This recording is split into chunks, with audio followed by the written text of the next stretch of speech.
you. Good morning, and welcome back to the show.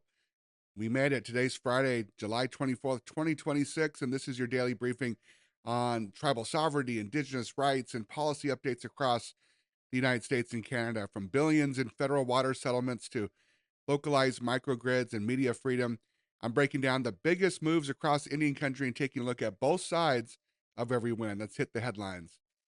First, water sovereignty and federal funding. According to reports from the Senate Committee on Indian Affairs, lawmakers held a legislative review on Senate Bill 4890, a bill introduced by Senators Ben Ray Lujan and Martin Heinrich, allocating $2.95 billion over 10 years to fund pending and future Indian water rights settlements.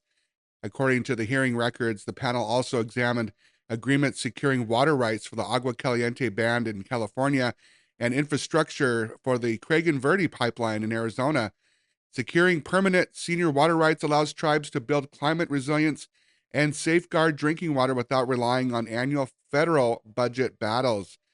However, according to agricultural and utility groups, off-reservation farming districts often push back, claiming that guaranteed tribal water allocations restrict non-tribal agriculture and urban development during severe droughts. Next, economic sovereignty and workforce development. According to an official press release from the Bureau of Indian Affairs, today marks the deadline for their $3 million grant program for tribal business incubators. According to the BIA, these grants deliver startup capital, technical assistance, and mentorship to Native entrepreneurs, creating jobs directly inside reservation communities and driving economic self-reliance. On the other side, according to fiscal conservative policy organizations, targeted ethnic or tribal grants face pushback from critics who argue federal economic funding should be awarded universally rather than earmarked by tribal status. In infrastructure and energy sovereignty, according to an announcement from the New Mexico Energy, Minerals, and Natural Resources Department, Picuris Pueblo was awarded $273,000 from the state's Community Benefit Fund to engineer a solar-powered microgrid backed by a battery energy storage system. According to project organizers, this initiative allows Picuris Pueblo to generate, store, and manage its own power, protecting the community from extreme weather outages and lowering energy costs. While tribal microgrids represent true utility independence, according to energy sector analysis, investor-owned electric utilities are very much up for it. They love it. They want to make sure that tribes are exercising their energy sovereignty and make sure that tribes can do what they can to be truly independent. Now, moving to federal policy and healthcare administration, according to Indians.com, the Senate Committee on Indian Affairs held a business meeting to advance Mark Cruz's nomination to serve as Director of Indian Health Services. According to tribal health advocates, establishing steady, permanent leadership at IHS is essential for tribes operating self-governance to run their own health clinics.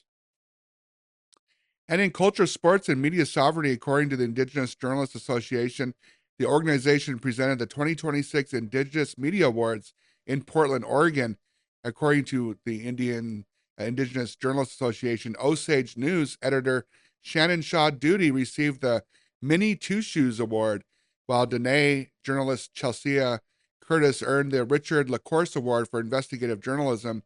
Accurate reporting by Native journalists ensures accountability and press freedom, which stays in tribal hands, even as, according to media industry observers, mainstream outlets occasionally push back against specialized tribal press credentials. And finally, this morning, severe weather across Indian country, according to ICT News, weather advisories, thick wildfire smoke from Canadian and Pacific Northwest fires. They're triggering severe air quality warnings, and we want to make sure that we're taking care of our elders and our children up there.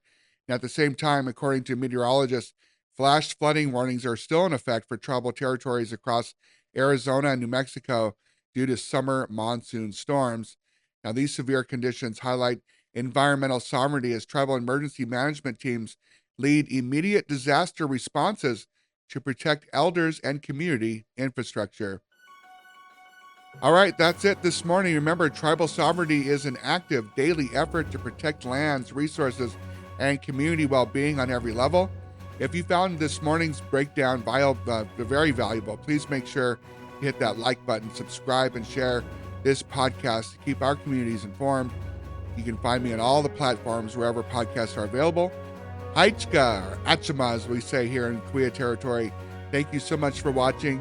Stay grounded, stay sovereign. We'll see you again on Monday for another great edition of the Daily Sovereignty Report.